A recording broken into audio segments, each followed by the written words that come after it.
시청자 여러분 안녕하십니까? DBS 뉴스 임정현입니다.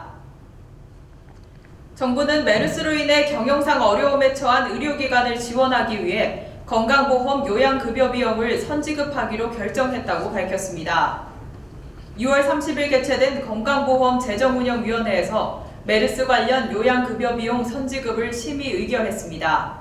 동 계획에 따르면 선지급 대상은 감염병 관리기관 및 메르스 환자 발생 경유병원 138개소이며 올해 2월에서 4월 3개월간 지급된 요양급여 비용의 한 달치 평균 금액을 선지급할 계획입니다. 지급 방식은 7월과 8월 2회에 걸쳐 총 2개월분을 선지급하며 해당 기간의 실제 요양급여 비용과 비교해 차액이 있을 경우 9월에서 12월 지급할 요양급여 비용에서 상객키로 했습니다. 외교부는 여권 신청 전자서명제를 7월 1일부터 전국 지방자치단체에 설치된 239개 여권 사무 대행기관으로 전면 확대 시행한다고 밝혔습니다. 이는 여권 신청 절차 간소화를 위한 여권 업무 선진화 사업의 일환입니다. 외교부에 따르면 여권 신청 전자서명제는 지난 2012년 시범 도입된 후 단계적으로 확대 실시해 2016년까지 완료할 예정입니다. 이번에 여권 신청 전자서명제를 전국으로 확대 시행함에 따라 여권 신청의 편의성이 획기적으로 향상되고 특히 고령자, 장애인, 다문화 가정 등 사회 취약계층의 신청서 작성 부담이 크게 경감될 것으로 기대됩니다. 국토교통부는 경부고속도로와 용인-서울 고속도로를 잇는 연결로 공사를 이달에 착공한다고 지난 2일 밝혔습니다. 이번 사업은 상습 교통정체가 발생하는 경부고속도로 교통량을 상대적으로 여유가 있는 용인-서울 고속도로로 전환하고 이에 따른 국민 불편을 해결하기 위한 것입니다. 공사는 앞으로 3년간 진행돼 2018년 7월 준공될 예정입니다.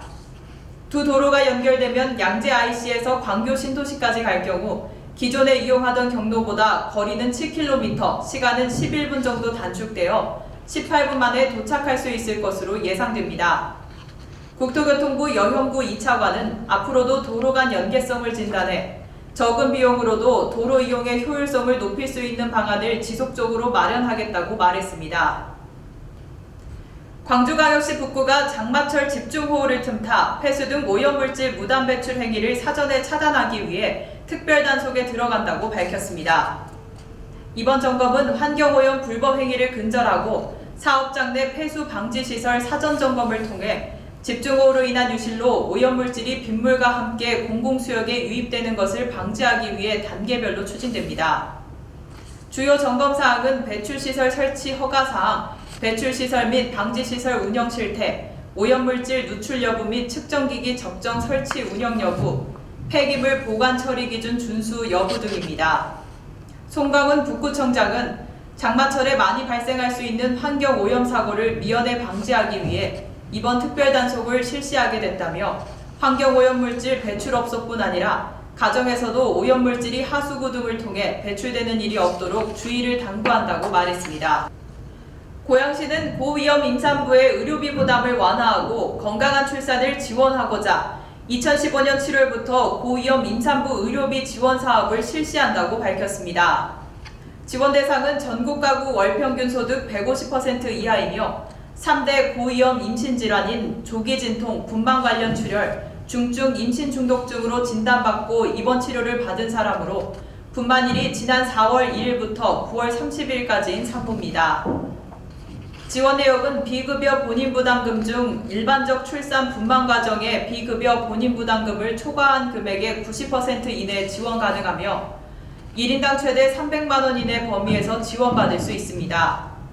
보건소 관계자는 의료비 지원 사업이 시행되면 고위험 임산부의 경제적 부담이 완화되고 안전한 분만으로 산모와 태아 모두의 건강 유지에 도움이 될 것으로 기대된다고 말했습니다. 안동 농특산물 가공품이 지난 1일 캄보디아로 첫 수출길에 올랐습니다. 안동시는 안동 사과 등 농산물을 위주로 수출해왔지만 이번에는 안동 탁총장에서 생산한 완동 쌀국수와 북안동 농협의 안동 마음료 등 농산물 가공품이 주식회사 안동무역을 통해 수출된다고 밝혔습니다. 수출 제품은 캄보디아 수도인 프놈펜시 중심지에 조성한 안동관에서 중점적으로 홍보 및 판매되고 대형 유통업체인 골든글로리 그룹과 럭키마트에 입점할 계획입니다. 안동시는 수출업체 동료와 수출 물류비 지원, 포장재 지원 등 다양한 지원책으로 행정적 뒷받침에 최선을 다할 계획이라고 밝혔습니다. 전북도가 간판 개선 사업을 추진한다고 밝혔습니다. 도에 따르면 아름다운 도심 경관을 조성하고 선진 간판 문화를 선도하기 위해 올해 13억 원을 투입해 간판 개선 사업을 벌입니다. 올해는 익산 KTX 역사 주변과 남원 인월파출소 주변, 진안 군청 주변 등 총 5개 지구에서 사업이 이뤄지며 본격 추진됩니다. 도는 원활한 사업을 추진하기 위해 전문가와 지역 상가민들과 협의를 통해 지역 특색에 맞게 현지 실정에 적용이 가능한 간판 시안을 확정할 예정입니다. 도 건설교통국장은 간판 개선 사업은 아름다운 경관과 쾌적한 거리 환경을 조성하는 것으로 지역 브랜드 가치가 향상되고 경제 활성화에도 효과가 기대된다고 말했습니다. 제주특별자치도는 야생동물 관리와 수렵장 운영 기초 자료로 활용하기 위해 수렵 야생동물의 종별 서식 밀도 조사를 오는 13일부터 24일까지 10일간 실시한다고 밝혔습니다. 수렵자원 실태조사는 지난 1997년부터 2년에 한 번씩 경년제로 실시하고 있고 조사 대상 야생동물은 꿩, 까마귀류, 맷비둘기, 참새, 까치, 오리류 등입니다. 조사 대상 면적은 1080헥타르로 수렵 제한 지역 270헥타르, 수렵 가능 지역 810헥타르이며 지대별로는 산악지대와 구릉지대, 경작지대 등 3개 지대 각 360헥타르입니다. 도 관계자는 이번 실시되는 수렵동물 실태조사 결과를 토대로 올해 10월경에 수렵장 운영 계획을 수립하고 수렵장 설정 고시를 할 계획이라고 말했습니다. 뉴스를 마칩니다. 시청해주신 여러분 고맙습니다.